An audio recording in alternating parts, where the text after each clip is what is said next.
ऐ सोना, ऐ इंसाननि जा सरदार, तुंहिंजे मुबारक चेहरे जे नूर खां चंड खे रोशनी जी ख़ैरात मिली आहे। राति में मेराज थियो जो राति में ई इश्क वारा पंहिंजे महबूब सां मुलाक़ात कंदा आहिनि। आशिक़नि जे राज़ ऐं अंदाज़, क़ुर्ब ऐं विसाल जो मज़ो हूंदो ई राति में आहे। ॾींहं में त गहमा गहमी ऐं इंतशार जो वक़्तु आहे। राति सुकून ऐं आराम, ख़ामोशी ऐं इसरारनि जी घड़ी आहे। महबूब हक़ीक़ी सां मनाजात क़ुर्ब ऐं विसाल जो वेलो राति जो हूंदो आहे।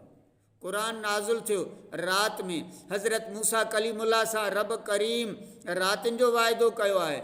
ऐं इहा सुहिणी राति 27 रजब जी हुई, जॾहिं सरदारनि जा सरदार मदनी मुख़्तार मोहम्मद करीम सल्लल्लाहु अलैहि वसल्लम उम्मे हानी जे घर में आरामी हुआ।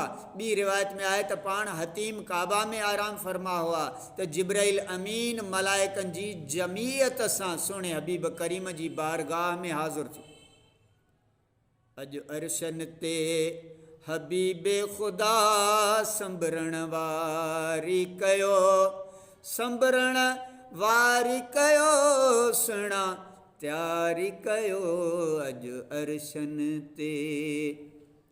सैर समूरा हली कर मिठा, हर हिकु बूटो सिंगारियल जुदा। संभरण वारो कयो, संभरण वारी कयो, मिनल मस्जिदिल हराम इलल मस्जिदिल अक़सा।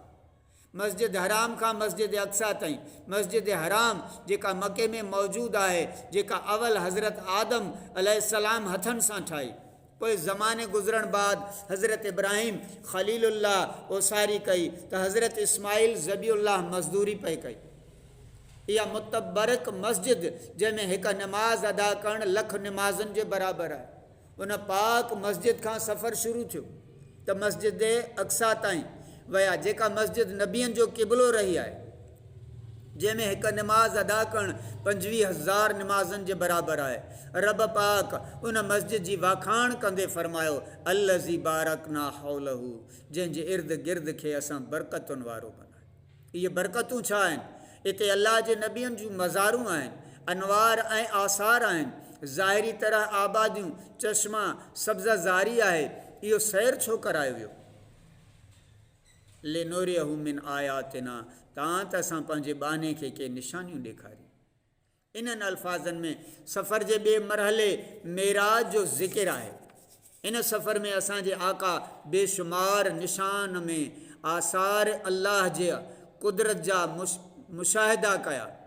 जन्मा किन जो पाण बयानु फ़रमायो अथनि। सफ़र जे 3 मरहले एराज बाबति रब फ़रमायो, इन्नहू हुव समीउल बसीर, बेशक उहो ई ॿुधंदड़ ॾिसंदड़ आहे, उहो ई ॾिसंदड़ हुयो, उहो ई ॿुधंदड़ हुयो। इन अल्फाज़नि में बि वॾा इसरार समायल आहिनि। हू जो ज़मीर अगरि अल्लाह ॾांहुं राजे थिए त माना थींदी अल्लाह ई ॾिसंदड़ हुयो, अल्लाह ई ॿुधंदड़ हुयो। महबूबनि जी मिठी गुफ़्तार हुई, अल्लाह ई ॿुधंदड़ हुयो, ऐं सुहिणे हबीब जो जलवो हुयो त अल्लाह ई ॾिसंदड़ हुयो। पर हू जो ज़मीर महबूबनि ॾांहुं राजे कजे त माना थींदी त महबूब ई ॿुधंदड़ हुया ऐं ॾिसंदड़ हुया। अल्लाह जी मिठी गुफ़्तार हुई ऐं महबूब ॿुधंदड़ हुया।